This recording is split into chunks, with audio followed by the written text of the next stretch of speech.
স্বাগত ৭১ জার্নালে আপনাদের সঙ্গে আছে আমি রাকিব হাসান। দর্শক, সংবাদ পর্যালোচনা ভিত্তিক নিয়মিত অনুষ্ঠানে আপনারা জানেন আমরা খবরের নানান দিক বিশ্লেষণ করি। পত্রপত্রিকায়, টেলিভিশন, ডিজিটাল মিডিয়া এবং অবশ্যই নিউজ পোর্টালে যে সমস্ত খবর থাকে, খবরের শিরোনাম হয়, আমরা সেগুলো জানিয়ে দেওয়ার চেষ্টা করি এবং একই সঙ্গে সেই খবরের সঙ্গে যুক্ত মানুষদেরকে আমরা সংযুক্ত করি আমাদের আলোচনার টেবিলে। এবং আমাদের স্টুডিও আর অনলাইনে থাকা সে সমস্ত অতিথিরা সে সমস্ত খবরের গভীরে ঢোকেন, আমাদেরকে তাদের গুরুত্বপূর্ণ বিশ্লেষণগুলো জানান। সেই ধারাবাহিকতায় আজ আমাদের সঙ্গে আছেন সিনিয়র সাংবাদিক এলাহি নেওয়াজ খান। এলাহি নেওয়াজ খান, আপনাকে অনেক ধন্যবাদ জানাচ্ছি, আপনি আমাদেরকে সময়টা দিচ্ছেন এবং বরাবরের মতো আশা করি আজকে যে সমস্ত ইস্যুগুলো আছে সেগুলো নিয়ে চমৎকার একটা আলোচনা এবং আপনার বিশ্লেষণ জানার সুযোগ আমাদের হবে।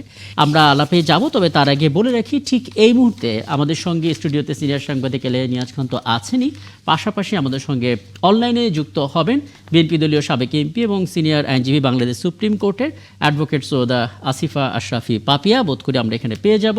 থাকবেন রাজনৈতিক বিশ্লেষক এবং নওগাঁ বিশ্ববিদ্যালয়ের উপাচার্য অধ্যাপক ডক্টর মোহাম্মদ হাসনাত আলী। এবং এই আলাপেরই একটা পর্যায়ে আমরা চেষ্টা করব আমাদের সঙ্গে যুক্ত করে নিতে এনসিপির যুগ্ম সদস্য সচিব আলাউদ্দিন মোহাম্মদ। আপনাদের সবাইকে আমন্ত্রণ জানাচ্ছি, অনেক ধন্যবাদ জানাচ্ছি আমাকে সময়টা দেওয়ার জন্য। এবং এলাহি নেওয়াজ খান, আপনাকে দিয়ে আলাপটা শুরু করি। আপনি আসলে দেখেছেন যে আজকে সকাল থেকে বিএনপি ভারপ্রাপ্ত চেয়ারম্যান তারেক রহমানের বেশ কিছু কর্মসূচি ছিল। এক ঝলকে যদি আমরা বলি, তিনি দিনের শুরুটা করেছিলেন বাসা থেকে বের হয়ে গুলশানের বাসভবন থেকে ওসমান হাদির কবর জিয়ারত করেছেন, দোয়া করেছেন। সেখানে দাঁড়িয়ে একটু সামনে গিয়ে তিনি আমাদের জাতীয় কবি কাজী নজরুল ইসলামের সমাধিতেও শ্রদ্ধা নিবেদন করেছেন। সেখান থেকে চলে গেছেন নির্বাচন কমিশন ভবনে। সেখানে আঙুলের যে ফিঙ্গারপ্রিন্ট, আইরিশ এবং ছবি তুলে স্বাক্ষর করে জাতীয় পরিচয়পত্রর যা যে স্টেপ সেগুলো পালন করে আমরা দেখলাম তিনি গুলশান বাসভবনে আসার পথে বনানীতে নেমেছেন। প্রথমবারের মতন নিজের ছোট ভাই আরাফাত রহমান কোকোর সমাধিস্থলে গিয়ে তিনি দোয়া করেছেন।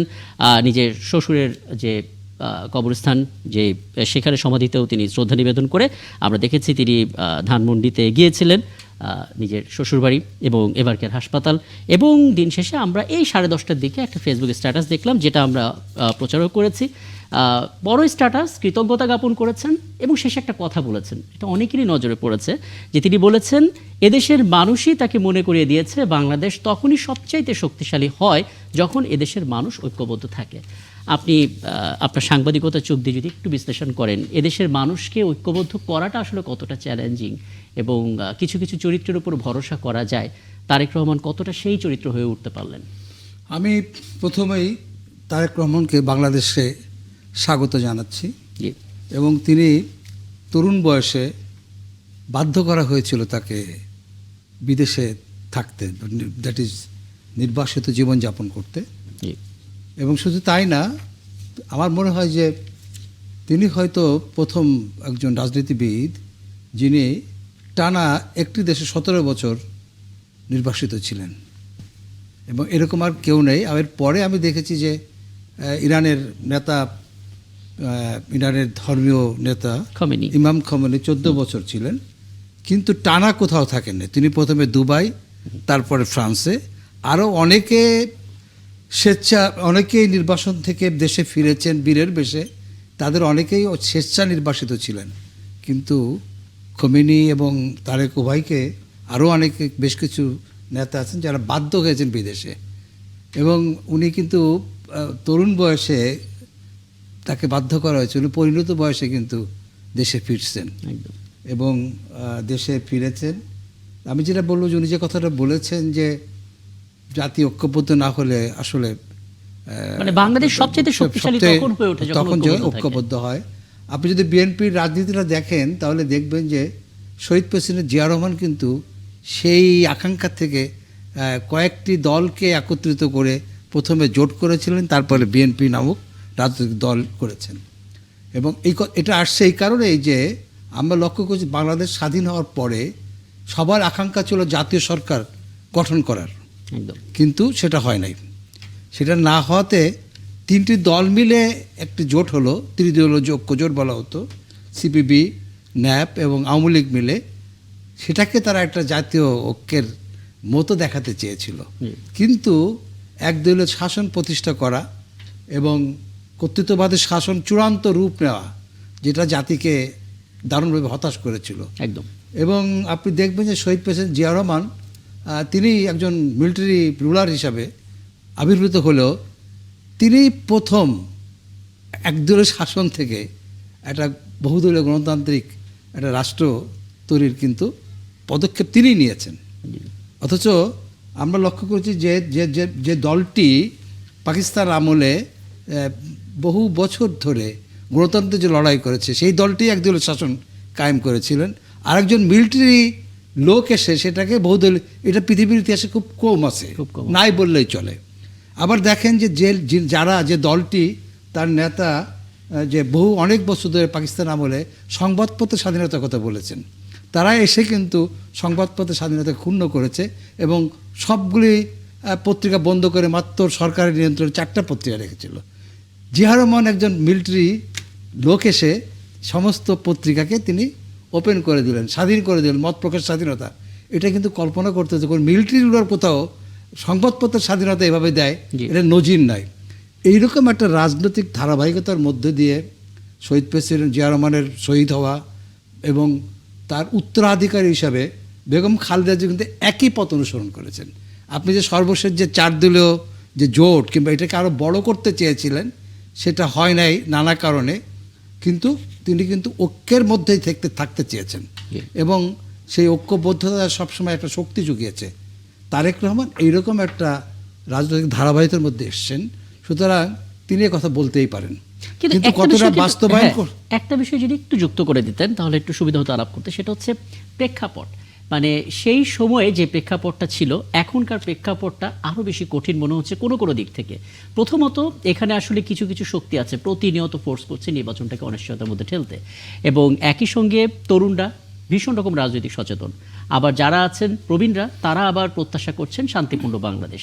সব পক্ষকে একত্রে একটা ছাতার নিচে এনে ঐক্যবদ্ধ করা, সেই জায়গাটা কতটা চ্যালেঞ্জ? এটা খুব কঠিন টাস্ক, অত্যন্ত কঠিন কাজ। কারণ হলো যেটা আপনি বলতে চাচ্ছেন, আমিও অনেকটা এটা নিয়ে ভাবছি যে গত 17 বছরে যে সব তরুণেরা ভোটার হয়েছে এবং গত 17 বছর তারা ভোট দিতে পারে নাই, তাদের সংখ্যা প্রায় 40% হবে বলা হচ্ছে।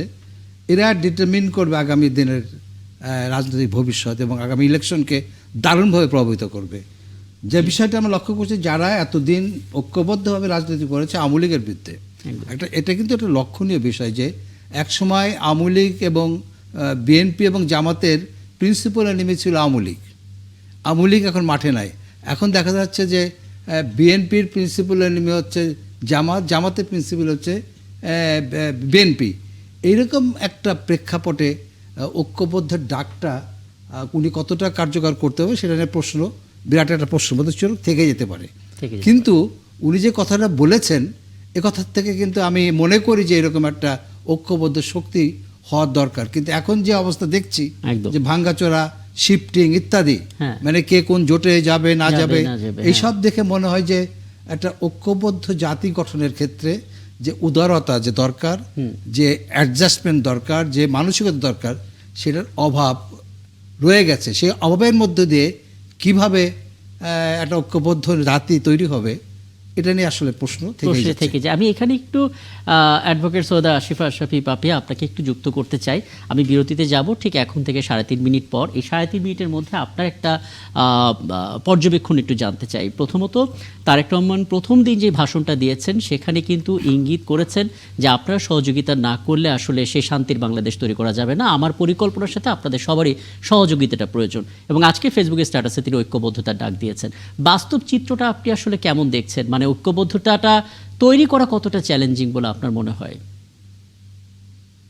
ব্যক্তিগত স্বার্থ, ব্যক্তিগত দলীয় স্বার্থ পরিহার যদি করা যায়, অনেক ক্ষেত্রে রাষ্ট্রের সার্বভৌমত্বের দিকে তাকিয়ে এবং রাষ্ট্রের গণতন্ত্রের দিকে তাকিয়ে, জনগণের দিকে তাকিয়ে রাজনৈতিক ছোট ছোট ব্যক্তি স্বার্থগুলো পরিহার করতে পারলে সেটা বাস্তবিক অর্থে অসম্ভব যে খুব দুরূহ, আমি সেটা মনে করি না। কিন্তু আমাদের সমস্যা হচ্ছে কি, আমরা সকল রাজনৈতিক সংগঠনই রাজনৈতিক স্বার্থটাকে খুব ব্যাপকভাবে দেখি, ব্যক্তি স্বার্থটাকে ব্যাপকভাবে দেখি। স্বাভাবিক কারণে তখন রাষ্ট্রীয়, জনগণ এবং গণতান্ত্রিক বিধি ব্যবস্থার স্বার্থকে এটা গৌণ হয়ে যায় এবং তখনই হচ্ছে সমস্যাটা সৃষ্টি হয়ে যায়। আর বাংলাদেশের ব্যাপারটা হচ্ছে কি, যে আপনি 10টা দলের ভিতরে যদি 9টা দল ঐক্যবদ্ধ হয়, একটা দলও যদি এই ক্ষেত্রে ঐক্যমত পোষণ না করে, তো সেখানেই তখন ওই হাউকাও যেটা হয়, গন্ডগোল এবং নেগেটিভ যে অ্যাটিটিউডটা, এখানে কিন্তু ভেস্তে যায় সবকিছু। এই জন্য দেখা যাচ্ছে যে বর্তমান যে অবস্থা এবং প্রেক্ষাপট দেখেন, জি। নির্বাচনের তফসিল হচ্ছে, সবাই সবার মতো কোন দিকে যাবে কোন দিকে যাবে না বুঝে সুঝে যার যার স্বার্থ, যার যার পাল্লা ভারী করার চেষ্টা করছে।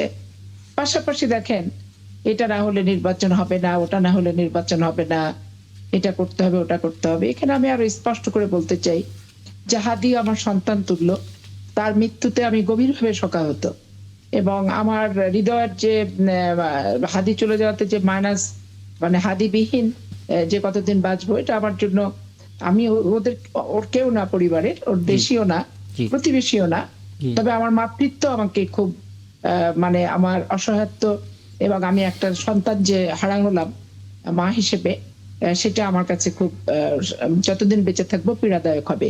কিন্তু আমি আবার একজন আইনজীবী। আপনি একটা জিনিস চিন্তা করে বলেন যে হুটহাট করে আসামি ধরা পেল না, তদন্ত হলো না, চার্জশিট হলো না, বিচার না হলে নির্বাচন হবে না। তার এইটা তো হাদির যে অনুভূতি, হাদি ভবিষ্যৎবাণী অনেক কিছু করে দিয়ে গেছে আগামী প্রজন্মের জন্য, তো সেটা তো যথাযথভাবে বুঝতে হবে।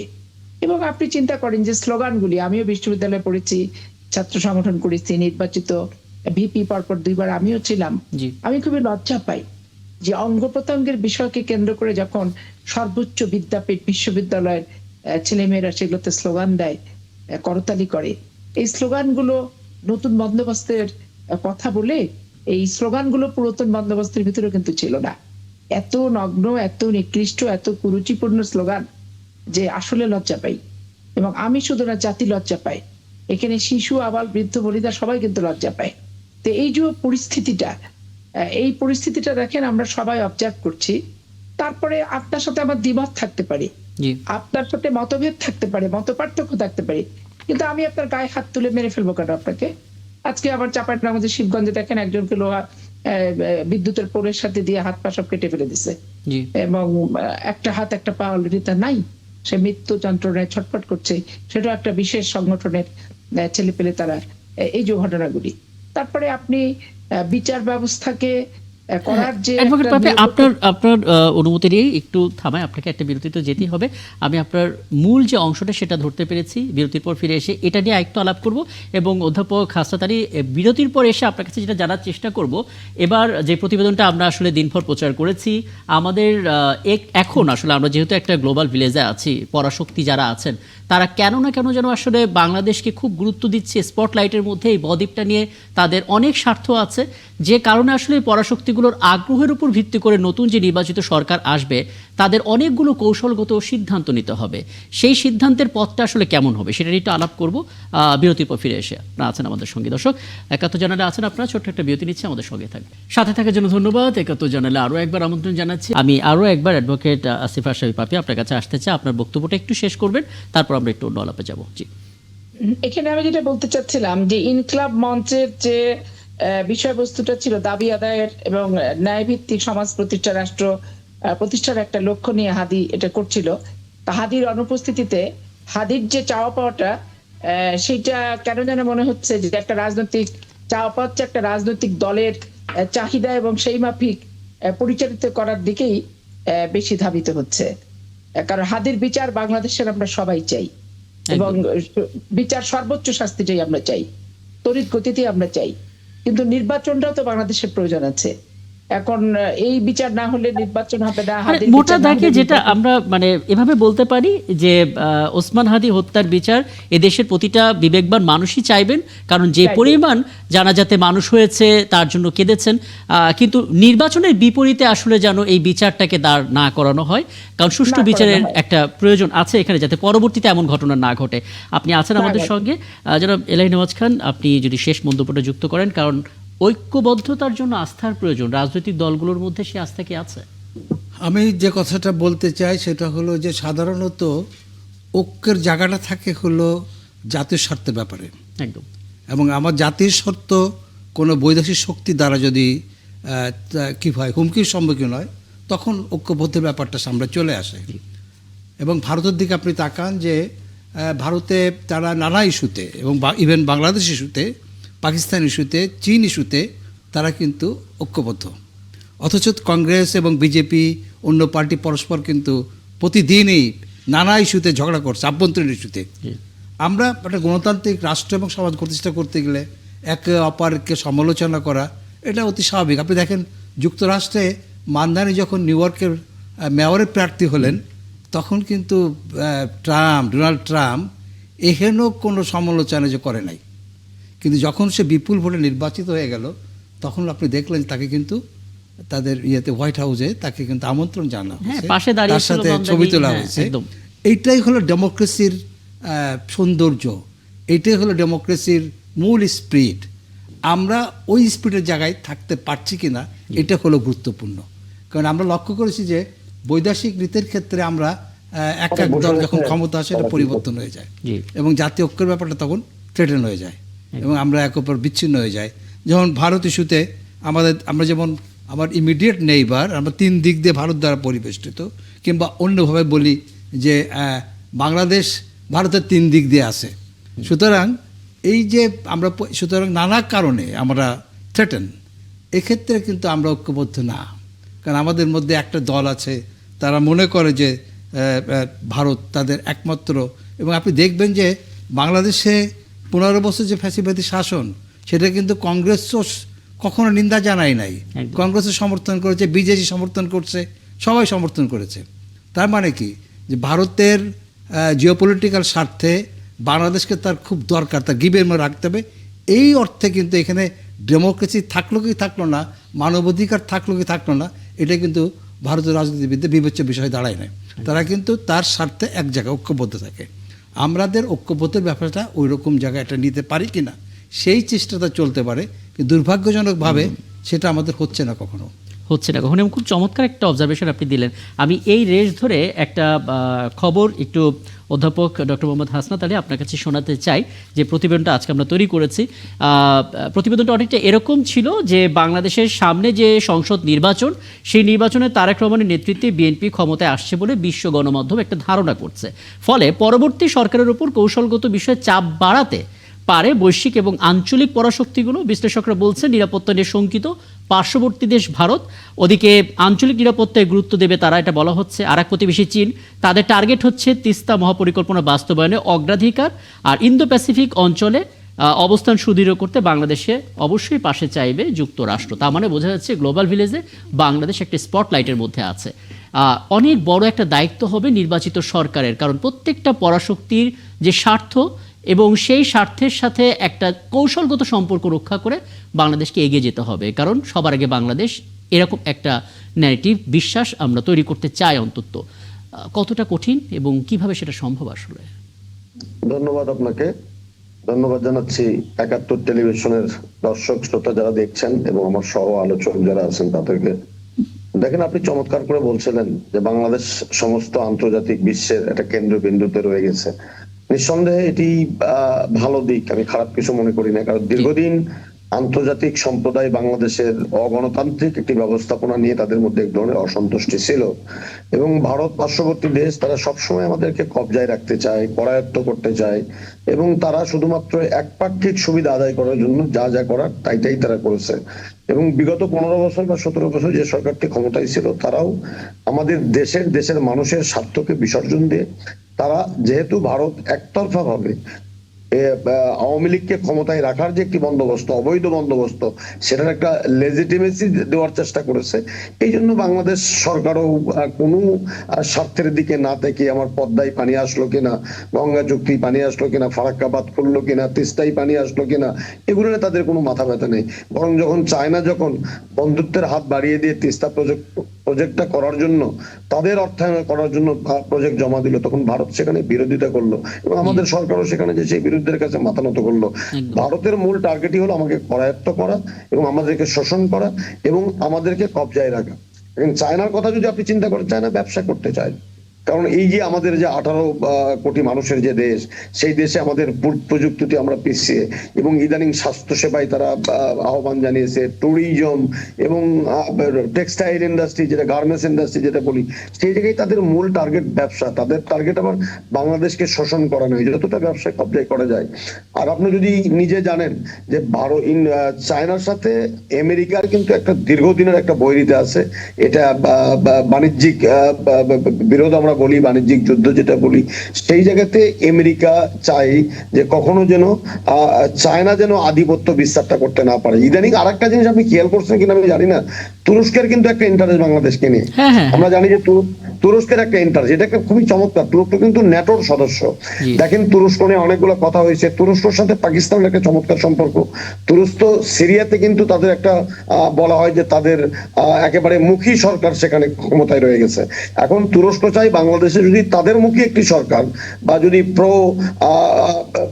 তুরস্ক ইসলামপন্থী বা আমাদের ব্রাদারহুড বা তুরস্কের যে ইসলামী দলটি ক্ষমতায় আছে তাদের ভাবাদর্শের কোন সরকার যদি প্রতিষ্ঠা করা যায় বাংলাদেশে, তাহলে তারা কিন্তু আরো একটা নতুন করে একটা ইসলামিক জগতে, তারা একদিকে এশিয়া আর একদিকে তারা ইউরোপ, এই যে বিষয় আরব, এই বিষয়গুলো নিয়ে তারা কিন্তু এক ধরনের আগ্রহ দেখাচ্ছে। তবে আমি যেটা মনে করি, আপনি যে কথাটা বললেন যে কতটা সহজ, মোটেই সহজ নয়। তবে এক্ষেত্রে তারেক রহমানের কাছে আমাদের প্রত্যাশার জায়গাটুকু থাকবে যে ওনার বাবা শহীদ রাষ্ট্রপতি জিয়াউর রহমানের যে পররাষ্ট্র নীতিটা উনি ফলো করতেন, যে আমাদের কেউ প্রভু থাকবে না বিদেশে, কিন্তু আমাদের বন্ধু থাকবে। আমি মনে করি এই একটা নীতি যদি পালন করা যায়, তাহলে যেরকম শহীদ রাষ্ট্রপতি জিয়াউর রহমান আমরা জানি যে সার্ক গঠন করে উল্টা প্রেসার তৈরি করেছিলেন, পাল্টা প্রেসার তৈরি করেছিলেন ভারতের উপরে, সেই সার্ককে কার্যকরী করা বা সার্কের আদলে যদি আরো কিছু করা যায় সেগুলো করা, এবং পাশাপাশি সবাইকে শত্রু না ভেবে বা কোনো একক রাষ্ট্রের প্রতি বাংলাদেশকে একেবারেই নতজানু না করে, বরং বাংলাদেশের জনগণ, বাংলাদেশের ভূখণ্ড, স্বাধীনতা সবকিছুকে সমুন্নত রেখে ব্যবসায়িক স্বার্থ বা পারস্পরিক স্বার্থ বা বাংলাদেশের মানুষের আর্থসামাজিক উন্নয়নের যে স্বার্থের জায়গাগুলো আছে, সেগুলো আমরা ভারতের সাথেও কাজ করতে পারি, চায়নার সাথেও কাজ করতে পারি, আমেরিকার সাথেও কাজ করতে পারি। এই যে কথাটা আপনি বলেছেন, যেটা শহীদ রাষ্ট্রপতি জিয়াউর রহমান হয়তো বিশ্বাস করতেন, যেটা আপনি বললেন যে আমাদের বন্ধু থাকবে, কিন্তু আসলে পার্শ্ববর্তী দেশ বা বড় পরাশক্তি যতই হোক না কেন তারা আমাদের প্রভু হতে পারবে না। আমি এলাহি নওয়াজ খান, আপনি কিন্তু আলাপের মধ্যে আছেন, যে কোনো বিষয়ে আপনি কথা বলতে পারেন। আমি একটা অ্যাডভোকেট আসিফ আশরাফ পাপিয়া, আপনার একটা মন্তব্য নিতেই চাই। মানে আমাদের একটা সমস্যা হচ্ছে, যুদ্ধ পরবর্তী যে নতুন বাংলাদেশ তৈরি হচ্ছে এবং সেই সময় থেকে শুরু করে এখন পর্যন্ত এই যাত্রাতে আমরা দেখতে পাচ্ছি কোনো একটি পক্ষ মনে করে তাদের একমাত্র বন্ধু ভারত, কোন একটি পক্ষ মনে করে তাদের একমাত্র বন্ধু পাকিস্তান। কিন্তু এমনটা খুব কমই দেখা গেছে যারা খুব আত্মবিশ্বাসের সাথে বলছে যে সবাই আমাদের বন্ধু এবং আমাদের স্বার্থটা সবার আগে। আপনার কি মনে হয় নতুন যেই বাংলাদেশটা আমরা বিনির্মাণ করতে চাচ্ছি, সেখানে এই ধ্যান ধারণাটা শক্তভাবে স্থাপন করা সম্ভব? করতে গেলে আসলে কি কি বাধা আসতে পারে? এইটা তো শক্তভাবে স্থাপন করতেই হবে, কারণ ভারত যে সুপ্রতিবেশী সুলভ আচরণ তার পার্শ্ববর্তী কোনো রাষ্ট্রের সাথে করে নাই, এটা ঐতিহাসিকভাবে সত্য, এটা চিরন্তন সত্য একটা কথা। এবং ভারতের আধিপত্যবাদের বিরুদ্ধে কিন্তু রাষ্ট্রপতি জিয়াউর রহমানকে জীবন দিতে হয়েছে, এবং দেশনেত্রী বেগম খালেদা জিয়া সহ কারারুদ্ধ এবং তারেক রহমান দীর্ঘদিন নির্বাসনে, এটাও কিন্তু ভারতীয় আধিপত্যবাদেরই একটি বহিঃপ্রকাশ। তাহলে বাংলাদেশের, তারপরে শেখ হাসিনার অধীনে যে নির্বাচনগুলো হয়েছে, প্রত্যক্ষ ভারতের প্রেসক্রিপশন মদত এবং ভারতের পূর্ব পরিকল্পিত ভাবে যেভাবে করিয়েছে সেভাবেই কিন্তু হয়েছে। তাহলে একটা স্বাধীন রাষ্ট্রের স্বাধীনতাটা আমার কোথায়? আমার এই স্বাধীনতা শুধু এই ন্যারেটিভটা আমরা দেখেছি, কিন্তু আবার অন্যটাও দেখেছি, কোন একটা দল কেবল পাকিস্তানকে তাদের বন্ধু ভাবছে এবং এখনো সেটা, কি বলবেন? এখানে পাকিস্তানকেও বন্ধু ভাবার কিছু নাই, আর ভারত শত্রুতা করছে তাই শত্রু ভাবছি, এখানে গায়ে পড়ে শত্রু ভাবছি না। জি। আর এখন ব্যাপার হয় কি, রাজনীতিতে কেউ কারোর পার্মানেন্ট শত্রু মিত্র না। যেহেতু পাকিস্তানের পক্ষে একটি দল সারা জীবনই ছিল, এখনো আছে, অদূর ভবিষ্যতে থাকবে, তাদের চারিত্রিক বৈশিষ্ট্য এটা। আর আমরা মনে করি আমাদের রাষ্ট্রের প্রয়োজনে বন্ধুত্ব শত্রুতা পরিবর্তনশীল। আজকে যে আমার বন্ধু, কালকে আবার সে শত্রু হতে পারে রাষ্ট্রের কারণে। তার মানে এখন আসলে যেটা বোঝা গেল, আমাদের এই প্রতিবেদন করতে গিয়ে আমরা যেটা আসলে বুঝলাম, শুধুমাত্র ভারত পাকিস্তান এই দুটো দেশ নিয়ে পড়ে থাকলে হবে না, এখন অনেক পরাশক্তির সাথে। জি জি, এখানে একটা বিষয় আছে, সেটা হলো আপনি দেখেন যে ভিয়েতনাম যুদ্ধে, ভিয়েতনামের সঙ্গে আপনার মানে সাংঘাতিকভাবে জড়িত ছিল চায়না। কিন্তু পরবর্তীকালে কিন্তু সেই ভিয়েতনামের সাথে চীনের যুদ্ধ হয়েছে তার স্বার্থে, একদম। বুঝছেন না? এবং আপনাকে বলি এখন যে আমেরিকা হাজার হাজার লক্ষ লক্ষ টন নাপাম বোমা ফেলেছে ভিয়েতনামে, এখন পরবর্তীকালে সেই আমেরিকার সাথে ভিয়েতনামীদের সম্পর্ক সুন্দর হয়েছে। এখন একটা semiconductor industry চলছে আসলে। এবং আপনি দেখবেন যে দ্বিতীয় মহাযুদ্ধের সময়ে দ্যাগল ব্রিটেনে আশ্রয় নিয়েছিলেন, ব্রিটেন থেকে আশ্রয় দিয়েছিল। যখন ফ্রান্স মুক্ত হলো তখন কিন্তু ওই ফ্রান্স এবং ব্রিটেনের মধ্যে যে বৈরিতা সেটা কিন্তু রয়েই গেল। জি। মানে এক ধরনের মানে উন্নাসিকতা ফরাসিদের আছে ব্রিটিশদের ব্যাপারে, কিন্তু তারা কিন্তু মানে এই যে সাহায্য করেছে, আশ্রয় দিয়েছে, এই জন্য তারা গোলামের পরিণত হয় নাই। পৃথিবীতে এরকম অনেক নজির আছে। কিন্তু সুতরাং ৭১ সালে যুদ্ধকে কেন্দ্র করে আপনি ভারতীয় ন্যারেটিভ অনুসারে সবসময় আমাদের সম্পর্ককে আমাদের ভারতের সঙ্গেই থাকতে হবে, অন্য কোথাও থাকতে পারবে না, এটা হতে পারে না। যদি কেউ পাকিস্তান কিংবা অন্য যে কোনো দেশের সম্পর্ক হতে পারে, সেক্ষেত্রে ইন্ডিয়ানরা মনে করতে পারে যে পাকিস্তান সাথে সম্পর্ক রাখা মানে পাকিস্তানপন্থী হয়ে গেলাম। নট দ্যাট, সেটা হতে পারে না। কেন হবে সেটা? কারণ 11 সময় এমন কোনো টেকনিক কি আছে, এমন কোনো ফরেন পলিসি বা এমন কোনো কূটনৈতিক পদক্ষেপ নেওয়া যায় যেখানে ভারতের সাথে আমরা আমাদের সম্পর্ক, ভারতের সাথে আমি প্রশ্নটা শেষ করি, মানে ভারতের সাথে সম্পর্কটা এই পর্যায়ে থাকবে যে দুজনের দিকে একটা উইন উইন সিচুয়েশন, শত্রুতা থাকবে না, আবার অন্যান্য দেশের সঙ্গেও সেই সম্পর্কটা আমাদের জারি রাখতে হবে। আমি যেটা বলি সেটা হলো যে ভারতের সাথে আমাদের কোনো শত্রুতার সম্পর্ক আমরা করি না।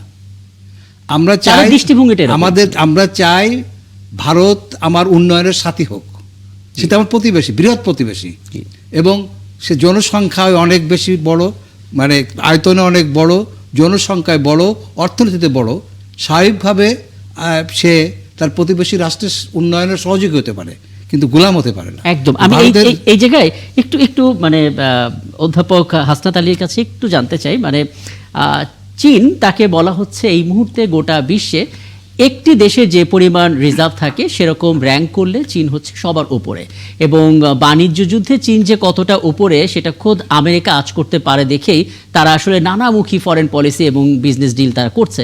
চীনের সাথে বাংলাদেশের সম্পর্কটা যদি সুদৃঢ় করা যায় ব্যবসায়িক দৃষ্টিকোণ থেকে, এবং একটি কথা আপনি বলছিলেন তিস্তা ইস্যুতেও, সেটা আসলে কতটা বাংলাদেশের জন্য লাভজনক হবে এবং অন্যান্য পরাশক্তিগুলোর সাথে কতটা ভারসাম্য থাকবে? দেখেন, আপনাকে একটা ছোট করে কথা বলি। জি। তিস্তা প্রজেক্টে যখন চায়না যখন অর্থায়ন করতে চায়, ভারত বিরোধিতা করে এবং তারা আগ্রহ দেখায় যে আমরা করবো। আমি ছোট করে একটা উদাহরণ দিই যে সিরাজগঞ্জ থেকে বগুড়া যে রেল প্রজেক্টটা হওয়ার কথা, সেই রেল প্রজেক্টে ভারত অর্থায়ন করার কথা। গত 15 বছরে কি 1 টাকা অর্থায়ন করেছে?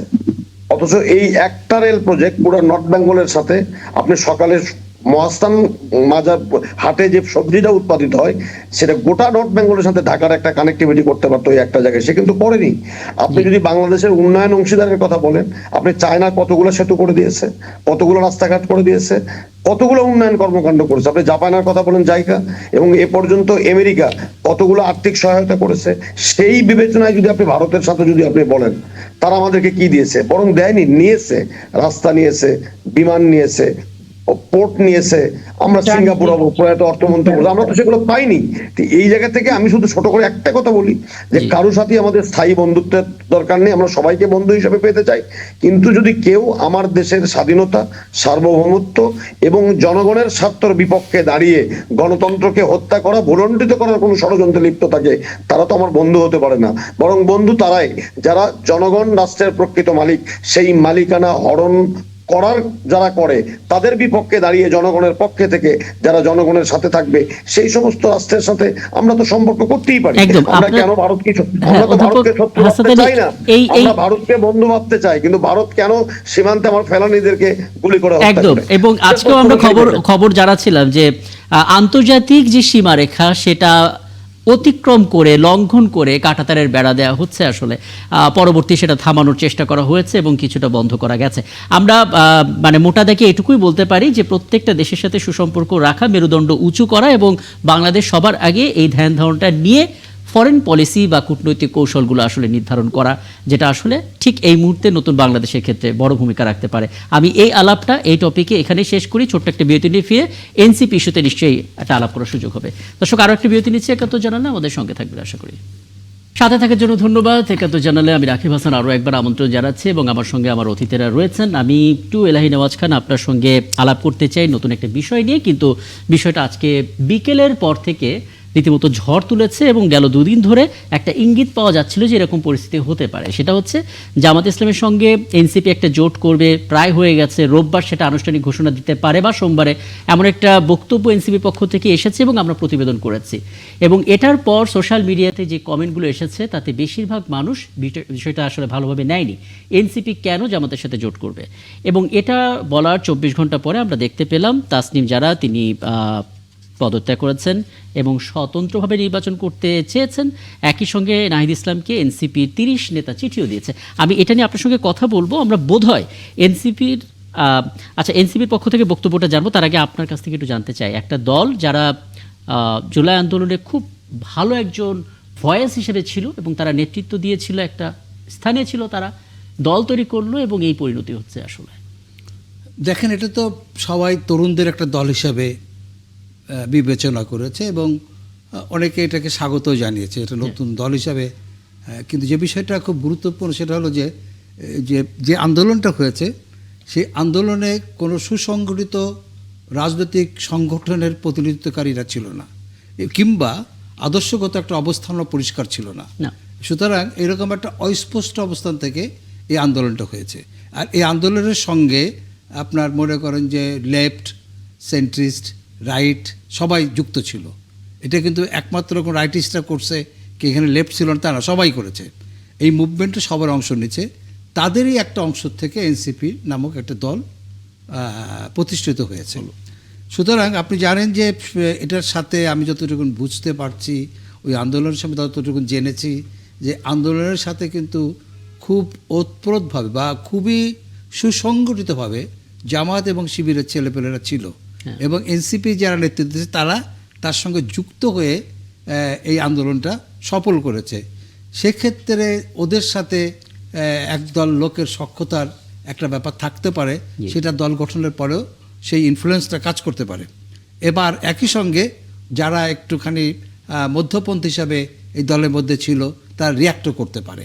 কিন্তু যেটা দাঁড়াচ্ছে যে এই দলটি শুরুতেই এই ধরনের বিষয়গুলি আলটিমেটলি যে ওই যে আদর্শবাদিতার জায়গাটা ফাঁকা ছিল বলে এই ধরনের ঘটনা ঘটছে। একদম স্পষ্ট।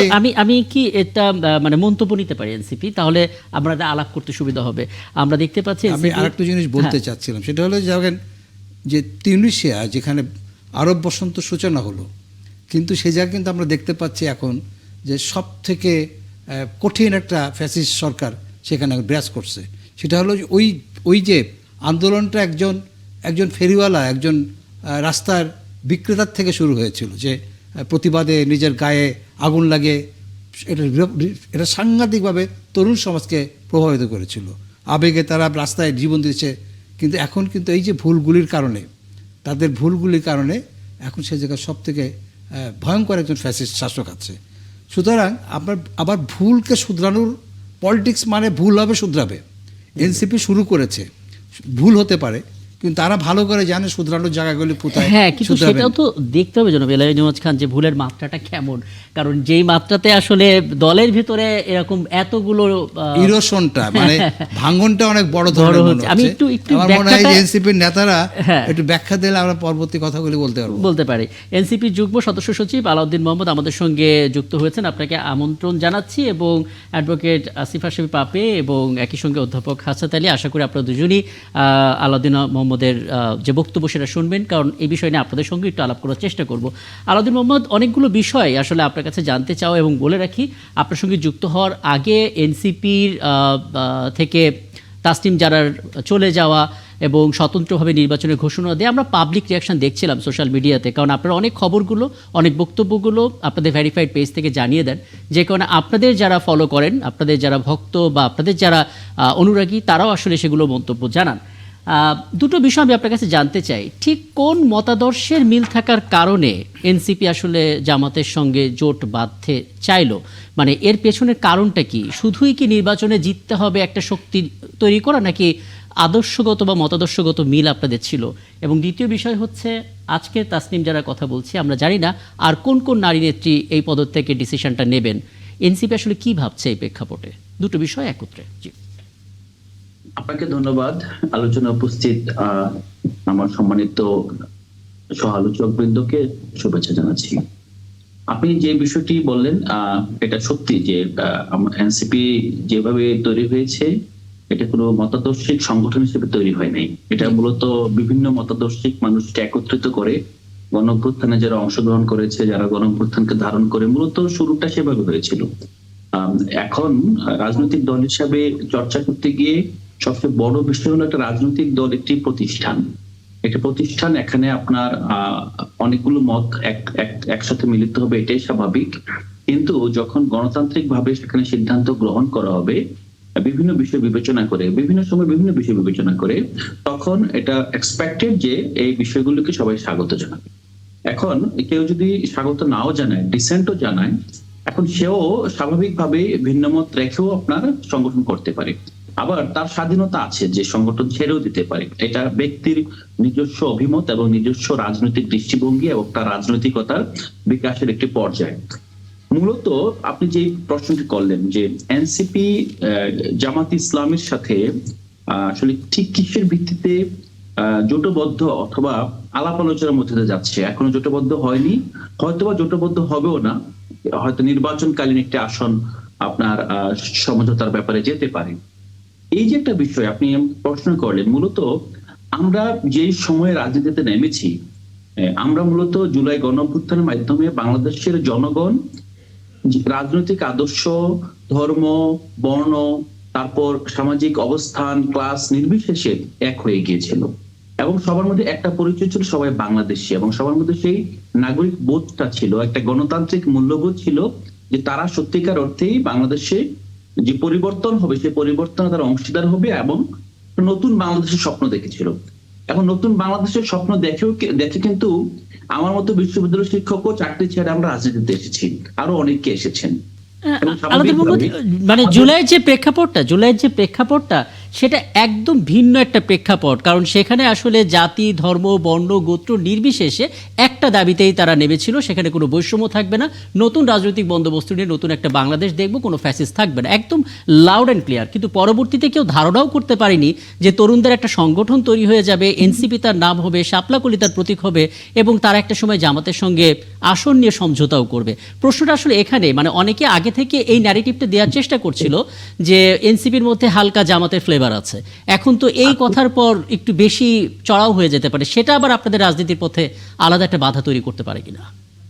প্রথমত আপনার ওই প্রশ্নের ওই অংশটা আমি একটু জাস্ট অল্প করে বলে দিই। সেটা হলো, আমরা এখন যে রাজনীতি করছি, আমরা যদি গত 1.5 বছরে জামাতের সাথে আমাদের সখ্যতা গড়ে উঠছে কখন, যদি দল হিসেবে দেখেন, দল হিসেবে সখ্যতা গড়ে উঠেছে মূলত যখন ঐকমত্য কমিশনে সংস্কার বিতর্ক জমে উঠলো, তখন আমরা দেখলাম যে বিএনপি সংস্কারের প্রশ্নে একটা জায়গা অবস্থান নিচ্ছে এবং অন্যান্য রাজনৈতিক দলগুলো, যদি বলেন এনসিপির পাশাপাশি আরো অনেকগুলো দল সংস্কারের প্রশ্নে আরেকটা ভিন্ন জায়গায় চলে গিয়েছে।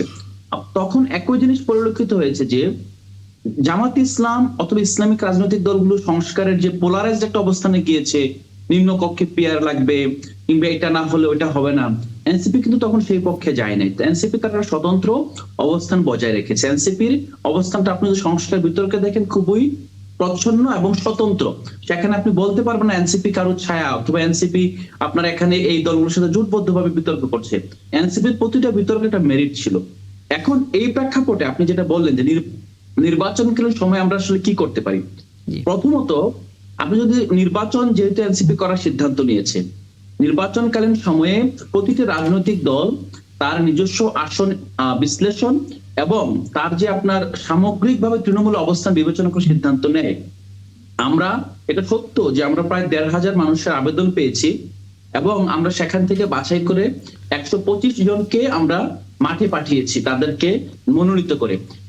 দুর্ভাগ্যজনক ভাবে আমাদের যে তৃণমূলের বর্তমান যে রাজনৈতিক সংস্কৃতি, যেখানে নির্বাচনের সংস্কৃতি, সেখান থেকে বেশিরভাগ নেতাকর্মীরা ঢাকায় ফিরে এসেছেন এবং বেশিরভাগ জায়গায় তাদেরকে হামলা করা হয়েছে, তাদেরকে বিভিন্ন ভাবে, মানে ইভেন তাদের সাথে নির্বাচনে কাজ করতে, মানে দুটি দলের এত বেশি প্রতাপ যে আপনি যে মিনিমাম আপনার একটা নির্বাচনী প্রচারণা যাবেন, একটা এজেন্ট দিবেন, একটা নির্বাচনী কেন্দ্র পরিচালনা করবেন, বাস্তবতা হলো যে আমাদের আসলে সেই অবস্থান নেই।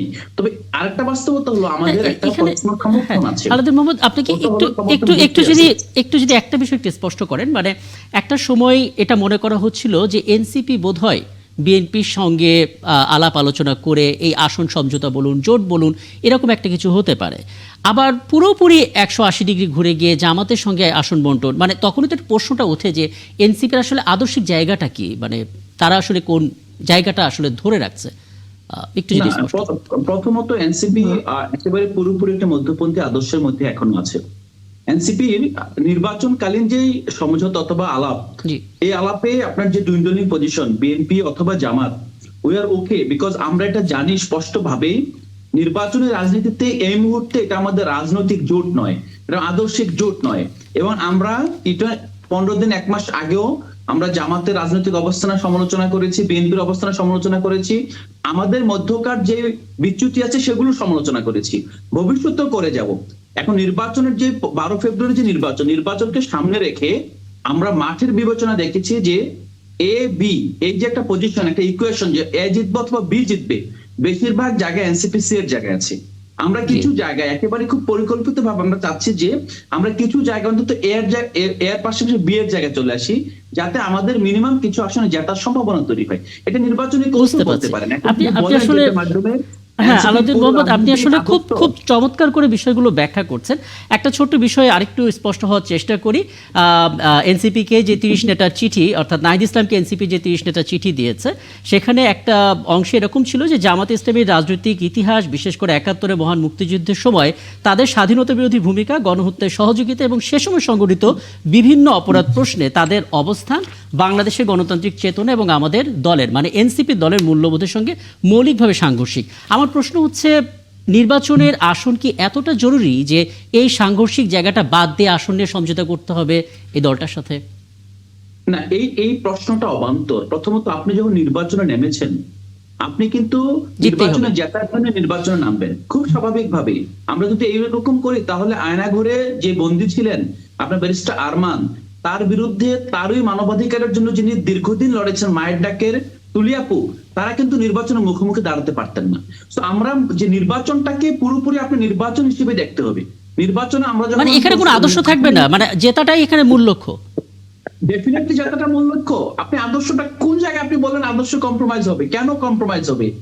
আপনি বলছেন যে হ্যাঁ, তারা যারা এই বিবৃতিটা দিয়েছে, এই বিবৃতি কিন্তু আমরাও ধারণ করি। এটা এমন না ধরুন আমি আলাউদ্দিন ব্যক্তি আমি বলছি এটা সত্য না, এটা সত্য। But at the same time নির্বাচনের যে বাস্তবতা আমার মনে হয়েছে আমার যে নির্বাচনটা যুদ্ধক্ষেত্রের মতো। আমার কমান্ডার নির্বাচনের জন্য তার যে প্রার্থীরা আছে, যে প্রার্থীরা মাঠে যাবেন, আপনি বলেন যে 30 জন আছেন, 30 জনের ভিতরে আমার জানা মতে এখানে 5 থেকে 6 জন প্রার্থী আছেন। আপনি বাকি প্রার্থীদের 125 জনের সাথে আলাপ আলোচনা করেছেন আহ্বায়ক, আমরা আলাপ করেছি, ইসি কমিটিতে আলাপ হয়েছে, সবাই একটা জায়গায় খুব ক্লিয়ার হয়েছে যে আমাদের বর্তমান বাস্তবতায় সত্যিকার অর্থে মাঠের রাজনীতিতে গিয়ে টিকে থাকা কঠিন। নাম্বার 1। নাম্বার 2 হলো আপনি যেটা বলছেন যে তাহলে মাঠের রাজনীতি আমরা করে যাব। ভাই, মাঠের রাজনীতি করে যাব। আপনি যখন রাজনীতিতে নেমেছেন আপনার প্রতিপক্ষ আছে, এখানে দেখেন বিএনপি, জামাত ইসলামী, আলাউদ্দিন মোহাম্মদ, এতগুলো প্রতিপক্ষের মধ্যে থেকে আপনি কিভাবে আপনার রাজনীতি আপনি মানে প্রতিটা বিষয় এত চমৎকার করে ব্যাখ্যা করছেন, সেটা আসলে আবার আরো কিছু জানতে ইচ্ছা করছেন। আমি বিরতিতে যাব, বিরতিতে যাওয়ার আগে ছোট একটা প্রশ্ন করে রাখতে চাই, যাতে করে পরবর্তীতে সেখানে আলাপটা শুরু করতে পারি। সেটা হচ্ছে নির্বাচনে জিততেই হবে, আদর্শিক জায়গাটা। হ্যাঁ, আমি নিশ্চয়ই আলাউদ্দিন সাহেবকে আপনারাও প্রশ্ন করতে পারবেন। সেটা হচ্ছে যে নির্বাচনে জিততেই হবে, এর জন্য যে কোনো দলের সাথে জোট তৈরি করাই যাবে, করতেই হবে, বা এরকম করলে কোনো সমস্যা নেই, যদি এরকম মাইন্ডসেট থাকে তাহলে সেই দলটা কি কখনো তৃতীয় শক্তি হিসেবে উত্থান করতে পারে? মানে এই প্রশ্নটা রেখে গেলাম, আমি বিরতির পরে এসে নিশ্চয়ই আলাপটা করবো। দর্শক, আরও একটা বিরতি নিচ্ছি 71 জার্নালে, ফিরছি একটু পর আমাদের সঙ্গে থাকবেন। আবার আমন্ত্রণ জানাচ্ছি 71 জার্নালে। এবং দর্শক, সকালবেলা ঘুম থেকে উঠে যে পত্রিকাটা হাতে পাবেন, সেখানে কিছু শিরোনাম আগে ভাগে একটু জানিয়ে রাখতে চাই। সামনে দৈনিক যুগান্তর দেখতে পাচ্ছি, তারেক রহমানের যে ওসমান হাদির কবর জিয়ারত করার যে মুহূর্তটা ছবি, সেটা শিরোনামে আছে। তাসনিম যারা স্বতন্ত্র প্রার্থী হবেন সে খবরটাও রয়েছে। আমাদের সময় তারেক রহমানের খবর তো আছেই। এমপি হতে বড় দলে যোগ, বিলুপ্তির পথে ছোট দল, একটা বিশেষ প্রতিবেদন তাদের বিশ্লেষণ নিয়ে। বণিক বার্তা, এখানে তাসনিম জাহরা এবং সামান্তা শারমিনের ইনসাইটে ছবি দেখতে পাচ্ছি। জামাতের সঙ্গে জোট চান না এনসিপি 30 নেতা, যে চিঠিটা দেওয়া হয়েছে নিশ্চয়ই এনসিপি হয়তো বিষয়টি নিয়ে ভাববে, পরবর্তীতে হয়তো আমরা আপডেটও পাবো। এই খবরটা বণিক বার্তা শিরোনামে আছে। দৈনিক ইনকিলাব, তারেক রহমানের যে ভোটার আইডি কার্ড পাওয়ার যে ধাপটা, সেই ধাপের কিছু ছবি যেখানে তিনি বায়োমেট্রিক ভেরিফিকেশনের ধাপগুলো পূরণ করছেন। পাশাপাশি আমরা শাহবাগের কিছু চিত্র দেখতে পাচ্ছি। সংবাদ প্রতিদিন, ইসির প্রাপ্তবয়স্ক কাউকে যে কোনো সময় ভোটার করতে পারে এমন একটি মন্তব্য আসলে ইসি সচিবের, তার বরাদ্দে এই প্রতিবেদন তৈরি করা। শহীদ হাদি, কোকো এবং পিলখানায় কবর জিয়ারত তারেক রহমানের খবরটা রয়েছে এখানে। টাইমে আমরা দেখতে পাচ্ছি এখানেও মূলত তারেক রহমানের খবর সহ এবং যা যা ঘটেছে দিনের সেই খবরগুলো আপনারা দেখতে পাবেন। আমরা মোটামুটিভাবে জেনে নিলাম। আমরা এবার আবারও আলাপে যেতে চাই। আলাউদ্দিন মোহাম্মদ, এনসিপির যুগ্ম সদস্য সচিব আমাদের সঙ্গে আছেন। বিরতির আগে একটা প্রশ্ন করেছিলাম, আমি আসলে নতুন কোনো প্রশ্ন যুক্ত করতে চাই না, বরঞ্চ আমি অ্যাডভোকেট সৈয়দা আসিফা শাফি পাপিয়া আপনার কাছে আসতে চাই।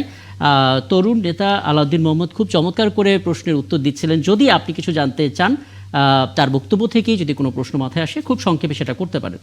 আমার প্রশ্নটি উত্তর দেওয়ার আগ্রহটা খুব বেশি, কারণ এনসিপি যারা করছেন বয়সে অনেক ছোটর কারণে ৭১ মুক্তিযুদ্ধ তারা দেখেনি, ৮০ দশকে এরশাদ বিরোধী আন্দোলনে ওনারা দেখেননি। ওনারা সম্মুখ সারির যোদ্ধা হয়ে এই জুলাই আগস্টের অভ্যুত্থানের সম্মুখ সারির যোদ্ধা তারা। আজকে দুর্ভাগ্যজনক আমার শুনতে হয় যে জামাত ইসলামের মতো একটা সংগঠনের সঙ্গে তারা জোট করা নিয়ে ভাবছে। তো যে সমস্ত তরুণীরা শিক্ষিত এবং সুচিন্তার অধিকারী, তারা যে ওইখান থেকে পদত্যাগ করে বেড়ে আসবে, এটাই হচ্ছে বাস্তবতা এবং এটা সঠিক একটা সিদ্ধান্ত। রাজনীতিতে ভোট যদি একটা পাই, একটা ভোটই ধরে নিতে হবে ভালোবাসার ভোট। এজেন্ট যদি দিতে না পারি, সরকার ওই একটা ভোটকে অ্যাডভোকেট পাপিয়া, যদি কেউ এই প্রশ্নটা করে, অ্যাডভোকেট পাপিয়া যদি কেউ এই প্রশ্নটা করে, মানে এর কি উত্তরটা আমরা দেব অন্তত, সেটা হচ্ছে যে জামাত নিবন্ধিত দল এবং তারা রাজনীতি করছে, এখন তারা যেহেতু রাজনীতি করছে তাদের সঙ্গে জোট করতে বাধা কোথায়? যদি এই প্রশ্নটা করে, বাধা বিবাদের ব্যাপার অবশ্যই তাদের চেতনা, দর্শন, এগুলোর বাধা তো আছেই। তারপর দেখেন কয়েকদিন আগে গোলাম পরোয়ার সাহেবের যে আমি বডি ল্যাঙ্গুয়েজ দেখছি, নাহিদ ইসলামকে উপলক্ষ করে বলছে যে জন্মদাতা বাবার সাথে এরকম ব্যবহার করো, আমরা যে জন্ম দিয়েছি তোমাদের ভুলে গেছো। সেই বডি ল্যাঙ্গুয়েজটা যদি বিশ্লেষণ করা যায়, তাহলে এনসিপির সাথে কি জামাতের জোট কখনো হয়? রাজনৈতিকভাবে নির্বাচনী জোট যে কোনো সংগঠনের সাথে হয়, সেটা ঠিক আছে, কিন্তু নতুন বাংলাদেশের নতুন বন্দোবস্তে আজকে জামাত ইসলামের সাথে কোনো দলের জোট হওয়াটা আমি যথার্থ মনে করি না। এবং আধুনিক চিন্তা চেতনার ধারক বাহক এবং যারা নতুন বাংলাদেশের বন্দোবস্তের কথা সবসময় বলে আসছে, তাদের একঝাঁক তরুণ তরুণী পদত্যাগ করে বেড়ে এসে স্বতন্ত্রই দাঁড়াক, 10টা ভোট পাক, 5টা ভোট পাক। আপনি আপনার বক্তব্যটা স্পষ্ট করেছেন। এখানে আমার একটা প্রশ্ন আছে, সেটা হলো যে কার কাছে? আলাউদ্দিন আহমেদ এবং বোথ, আচ্ছা, এই পাপিয়া ম্যাডামের কাছে। সেটা হলো যে এই যে এনসিপির জামাতের সঙ্গে নির্বাচনের সিট ভাগাভাগিকে কেন্দ্র করে যে ধরনের সমালোচনা সামনে চলে আসছে, এটা অনেকটা ঠিক আওয়ামী লীগের ন্যারেটিভের মতোই ব্যাপারটা, ন্যারেটিভের মতো যে জামাত মানে মুক্তিযুদ্ধের চেতনা, হ্যান ইত্যাদি। আমি যেটা বলতে চাচ্ছি যে এখন যদি এরকম হয়, ঠিক এটাকে যদি আদর্শ হিসাবে আমরা ধরে নিচ্ছি এবং আওয়ামী লীগ একই কথা বলে, সেক্ষেত্রে কি এটা হতে পারে যে আওয়ামী লীগ এর সাথে জোট হলে, একটা ফ্যাসিস্ট সরকারের সাথে জোট হলে সেটা হবে, একটা সঠিক জায়গায় যাওয়া যাবে? আচ্ছা, এটা আসলে যদি কখনো আওয়ামী লীগ রাজনীতি করার সুযোগ পায় তখন এই প্রশ্নটা আমরা সব শান্তি পারবো। আমার হাতে যেহেতু সময়টা কম, আমি প্রত্যেকটা প্রশ্ন একটু নিতে চাই। অধ্যাপক ডক্টর মোহাম্মদ হাসনাত আলী, আপনি যদি কোনো কিছু প্রশ্ন থাকে আপনি আলাউদ্দিন মোহাম্মদকে করতে পারেন, আমি চেষ্টা করবো আলাউদ্দিন মোহাম্মদকে দিই। আলাউদ্দিন মোহাম্মদের বক্তব্য অত্যন্ত স্পষ্ট। জি, ওনাদের মূল আদর্শের জায়গা হলো নির্বাচনে বিজয়ী হওয়া। অতএব একজন মানুষের যখন মূল লক্ষ্য হয় নির্বাচনে বিজয়ী হওয়া, তখন তাকে প্রশ্ন করা না করা একেবারেই অমূলক আর কি। বরং আমার সেই ডিবেট নাই। আমি সাংবাদিক বন্ধুদের সাথে আমি একমত যে যদি জামাতের সাথে যদি বিএনপি ঐক্যমত্য গেলে যদি সমস্যা না হয়, তাহলে এনসিপি গেলে সমস্যা হবে কেন? এটা হলো আমার একটা যৌক্তিক প্রশ্ন। আমি তো মনে করি যে বিএনপির জন্য এটা ভালো হলো পাপিয়া আপা, যে অন্তত ইনসাফের ব্যাপার আছে।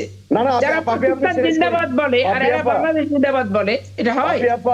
পাপি আপা আমি শেষ করি আমি বলতে চাই, তারা যে নতুন বন্দোবস্তের স্লোগান দিয়ে একটা জাতির মধ্যে যে এক ধরনের কি বলবো যে ভাইব তৈরি করেছিল, সেটার অপমৃত্যু তারা নিজেরা করলো। এটার জন্য আমার কষ্ট হচ্ছে। যেদিন এনসিপির জন্ম হয়েছিল, নতুন বন্দোবস্তের কথা বলেছিল, আমাদের সন্তানদের শুভকামনা করেছিলাম টেলিভিশন টকশোর মধ্য দিয়ে। আজকে সেই সম্ভাবনাটা নিজেরা বিষ পান করে আত্মহত্যা করলো। এবং নিজেরা যদি আত্মহত্যা করে, সেখান থেকে তো তাদেরকে বাঁচানোর তো কিছু নাই। এবং তারা স্পষ্ট করেছে আলাউদ্দিন সাহেব যে নির্বাচনে জেতার জন্য এই ঐক্য। আমি শুধু ওনাকে এতটুকু বলবো যে তাসনিম যারা আজকে যে পোস্টটা দিয়েছে, সেই পোস্টের নিচের যে জনগণের যে কমেন্টটা, সেই কমেন্টটা যদি উনি দেখে আসেন, তাহলে বোধহয় কালকে ওনাদের সিদ্ধান্ত চূড়ান্ত করার ক্ষেত্রে সহায়ক ভূমিকা পালন করতে পারে এবং এই সিদ্ধান্ত পুনর্বিবেচনার একটি সহায়ক ভূমিকাও পালন করতে পারে। এটা একটু দেখা আসার জন্য অনুরোধ করবো। একদম স্পষ্ট। আমি একটু আলাউদ্দিন মোহাম্মদ, আমি শিক্ষক হিসাবে একটু আশাহত হলাম যে আমার সন্তানরা যে নতুন বন্দোবস্তের বাংলাদেশের কথা বললেন, যে সংস্কৃতির কথা বললেন, সেই জায়গাটা আরেকবার নতুন করে বাংলাদেশে হোঁচট খেলো। একদম। আমি একটু আলাউদ্দিন মোহাম্মদ আপনার বক্তব্যটা নিই। প্রথমত আপনি নিশ্চয়ই বুঝতে পারছেন যে এনসিপির যে তরুণরা আছেন, সিনিয়র রাজনীতিবিদ যারা আছেন, যারা রাজনৈতিক বিশ্লেষকরা আছেন, তারা আসলে তাদেরকে ভালোবাসেন। সেই ভালোবাসার জায়গা থেকে বিভিন্ন রকমের আশাহতের কথা বলেন। আপনি কি আপনার ওই জায়গাটা একটু পরিষ্কার করবেন যে শুধুমাত্র নির্বাচনে জেতার জন্য যে কোনো জোট আমরা করতে পারি, এই ন্যারেটিভটা কি আসলে ঠিক? মানে আপনি এই বক্তব্যটা যদি একটু পরিষ্কার করেন, কারণ বোধহয় পরিষ্কার করার সুযোগ আছে। প্রথমত আমি খুব স্পষ্টভাবে বলেছি এবং আমার বিজ্ঞ আলোচক এটা বলেছেন যে ইয়েস, নির্বাচনে নেমেছি, জেতার জন্য নেমেছি, অসম্ভব। এটা আমি হারবো, নির্বাচন নামবো নাকি? আপনি এটা আমাকে আদর্শের কথা বলবেন, আপনি নির্বাচন নামেন, জনগণের সাথে পরিচিত হয়ে আসেন, পর কর্মীদেরকে মাঠে ছেড়ে দিয়ে আসবো, মায়ের বুড়ো খাবে, এটা তো হবে না। Number one. নাম্বার টু হলো সংস্কারের প্রশ্নে, গণভোটের প্রশ্নে বিএনপি না ভোট ক্যাম্পেইন করেছিল না? মনে আছে আপনাদের? পরে জনগণের চাপে বিএনপি সেই পোস্ট সরিয়ে দিয়েছে। কিন্তু আলাউদ্দিন মোহাম্মদ, এই পুরনো রেফারেন্সগুলো সামনে আনলে নতুন রাজনৈতিক বন্দোবস্ত কিভাবে হবে? মানে আমরা তো রেফারেন্স পুরনো দিচ্ছি। আমাদের এই নির্বাচন, জুলাইয়ের নির্বাচন, জুলাইয়ের সংস্কারের প্রশ্নে, গণভোটের প্রশ্নে হার নির্বাচন। এটা জামাত যদি বলেন যে জামাত রাজনীতি করবে না, তাহলে করবে না, ব্যাস। যারা হায়ের পক্ষে, যারা গণভোটকে জিতিয়ে আনা, সংস্কারকে জিতিয়ে আনা পক্ষে রাজনীতি করবে সুস্পষ্ট ভাবে, তাদের সাথে আমরা নির্বাচনে জোট করব। আপনি বলছেন যে গত 1.5 বছর ঐকমত্য কমিশনের সবগুলো রাজনৈতিক দলকে নাস্তানাবুদ করে ফেলেছে বিএনপি, যে তারা এটা চায় না, তারা রাজি হয়েছে 1 মাস 2 মাস 3 মাস পরে একটা বক্তব্য রাজি হয়েছে। গণভোটের প্রশ্ন তারা সুস্পষ্ট বলে দিয়েছে কিসের গণভোট। এখানে ছোট করে আরেকটা বিষয় একটু বলি। শেষ করতে দেন, শেষ করবেন। আমি খালি একটা বিষয় একটু যুক্ত করি। বিপক্ষে সুস্পষ্টভাবে অবস্থান রাখার পর আপনি কেন প্রত্যাশা করছেন যে আপনার সাথে আমরা জোট করতে যাব? আচ্ছা, আমি বলি আলাউদ্দিন মোহাম্মদ, এখানে বিএনপি নাই। আমি আপনাকে বলি, উইথ ডিউ রেসপেক্ট, আপনারা বের হয়েছেন, আমরা খুব আনন্দিত। আমরা খপ্পরে ঢুকি নাই, আমরা 15 বছর। আলাউদ্দিন মোহাম্মদ, এখানে ছোট্ট করে একটা বিষয় একটু জানতে চাই আপনার কাছে। একটা ছোট্ট বিষয় একটু জানতে চাই আলাউদ্দিন মোহাম্মদ। আমি আলাপটা শেষ করব, একেবারে হাতে আর মিনিট 3 সময় আছে। ভয় পাচ্ছে আরেকজন হয়তো ন্যাংটা হয়ে যাচ্ছে, ব্যাপারটা এরকম না। আমরা ন্যাংটা না, আমাদের আদর্শ হচ্ছে, আমাদের জুলাই আছে। আমরা প্রতিটা তরুণ গণভোটকে ধারণ করে রাজনীতি করতে এসেছি। আলাউদ্দিন মোহাম্মদ, আমি আলোচনাটা শেষ করি। হাতে আর মিনিট খানিকের সময় আছে। ছোট করে একটা বিষয় একটু। হ্যাঁ, অ্যাডভোকেট পাপিয়া, আমি আসবো প্রয়োজনে, আজ নয়তো অন্যদিন, কারণ আজকে একেবারে সময়টা নেই। আলাউদ্দিন মোহাম্মদ, ছোট্ট করে একটা বিষয় একটু বলি। মানে একজন রাজনৈতিক ব্যক্তি হিসেবে আপনি একটা রাজনৈতিক দলের প্রতিনিধিত্ব করছেন। এনসিপি নির্বাচনে যখন গঠন হয়, এনসিপি অনেকের প্রত্যাশা সেটা, এবং বিএনপি যাকে বলছেন, তারা কিন্তু সাধুবাদ জানিয়েছিল যে তরুণরা একটা রাজনৈতিক দল গঠন করেছে। জেতাবে আপনাদেরকে কে? ভোটাররা তো, তাই না? তার মানে ভোটারদেরকে তো ইমপ্রেস করতে হবে। তারাই যদি আপনাদের কথা শুনে আহত হয় যে এমন এনসিপি তো আমরা চাই নাই, তাহলে কিভাবে সেই জয়টা সম্ভব? ছোট্ট করে একটু উত্তরটা দেবেন, তারপরে আমি আলাপটা শেষ করব। জি, ছোট্ট করে উত্তরটা হলো, সোশ্যাল মিডিয়া রাজনীতি নয়, শাহবাগের রাজনীতি নয়, ঢাকা শহর রাজনীতি নয়। আপনাকে বাস্তবতা বুঝতে হবে। নির্বাচনে বাস্তবতা হলো তৃণমূল থেকে উঠে আসে যে ভয়েস, সেটা তারেক রহমান অস্বীকার করতে পারেন নাই। এই জন্য তিনি জামাতের চেয়ে কট্টর সংগঠন জমিয়তে উলামাকে 4টা আসন ছেড়ে দিচ্ছে জাতির মঞ্চে, যাদের অফিসে কোনো নারী ঢুকতে পারে না। আমি জামাতের সাথে, আমরা তো কোনো জোটও করছি না, জামাতকে আমরা আমাদের প্রতীকও দিচ্ছি না, আমরা আমাদের প্রতীক নির্বাচন করছি, আমরা কারো প্রতীক খেয়ে দিচ্ছি না, আমরা বিলীন হয়ে যাচ্ছি না। আপনি এতগুলো দিককে বাদ দিয়ে আপনি শুধুমাত্র আপনারা একটা জায়গা থেকে ধরে নিয়েছেন জামাতের সাথে গেলে শেষ। আর ভাই, জামাতের সাথে গেলে বিএনপি চ্যালেঞ্জ ফিল করলে বিএনপির কথা আমি কেন শুনবো? আমি বিএনপি আমার শুভাকাঙ্ক্ষী নয়, বিএনপি এই মুহূর্তে নির্বাচনী মাঠে আমার প্রতিপক্ষ, আমি প্রতিপক্ষকে প্রতিপক্ষের মতো ডিল করবো। আমাকে আদৌ কিন্তু এনসিপির যে 30 জন নেতা যে চিঠিটা দিলেন সেই চিঠির উত্তরটা কি আসলে এনসিপি আপনি যেভাবে বললেন সেভাবেই দেবে নাকি বিবেচনা করবে শব্দটা প্রয়োগ করবে? দেখেন, এনসিপি 30 জন নেতার প্রতি সম্পূর্ণ রেসপেক্ট আছে। একই সাথে এনসিপির 184 জন যে বাকি নেতৃবৃন্দ আছে, কেন্দ্রীয় নেতৃবৃন্দের কথা বললে তাদের প্রতি আপনার রেসপেক্ট থাকবে না? অবশ্যই তাদের সাথে রেসপেক্ট আছে, তাদেরকে আমরা আলোচনা এঙ্গেজ করতে চাই, তাদের সাথে বসতে চাই। লাস্ট কথাটা হলো, আমাদের লাস্ট ইসি মিটিং এ সর্বসম্মতভাবে 2 জন মাত্র ভেটু দিয়েছিল এই জোটে যাওয়া যাবে না। কিন্তু এই মিটিং এ যারা নীরব ছিল তারা পরদিন আলাদা জোট করে সেখানে বলছে তারা আসলে এই জোটের বিপক্ষ অবস্থান নিচ্ছে ফেসবুকে পাবলিকলি। দেখেন, আমাদের রাজনীতিতে অনেক আপনার সীমাবদ্ধতা আছে। তরুণদেরকে রাজনীতিবিদ হয়ে উঠতে হবে। তরুণরা আজকে মনে হচ্ছে একটা জিনিস হুমসিকিলি করে, একটা রাজনীতি না, এটা প্রতিষ্ঠান, রেসপেক্ট করতে হবে। আপনি একজন আহ্বায়ককে দায়িত্ব দিয়েছেন দলের প্রধানের। আসলে আলাউদ্দিন মোহাম্মদ, আমি আসলে কয়েকটা বিষয় জানার চেষ্টা করছিলাম এবং কিছু কিছু বক্তব্য নিয়ে আসলে দীর্ঘ আলাপ করার সুযোগ থাকতো। তারপরও রাজনীতির মধ্যে সবচাইতে গুরুত্বপূর্ণ বিষয় হচ্ছে রাজনৈতিক শিষ্টাচার এবং রাজনৈতিক সহনশীলতা এবং আদর্শতা একটা বড় জায়গা। কিন্তু নির্বাচনে জেতার জন্য সব কিছু করতে হবে, বোধহয় এই ন্যারেটিভটা আরেকবার বিবেচনা করার সুযোগ আছে।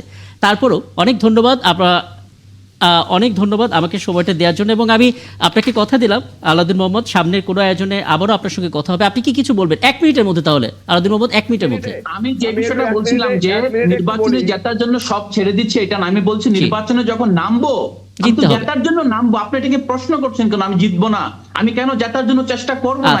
আপনি স্পষ্ট করেছেন, একেবারেই সময় কম। আপনি তো বলছেন যে মার্কে অনেক ধন্যবাদ এবং সত্যি সময়টা অনেক কম হয়ে গেল আজকে। আপনার কাছেও কৃতজ্ঞ এবং দুঃখ প্রকাশ করছি, কারণ শেষ মন্তব্যটা নিতে পারলে ভালো হতো। দর্শক, এই ছিল আজকের 71 জানালা আয়োজন। আগামীকাল নিশ্চয়ই দেখা হবে, আমাদের সঙ্গে থাকবেন।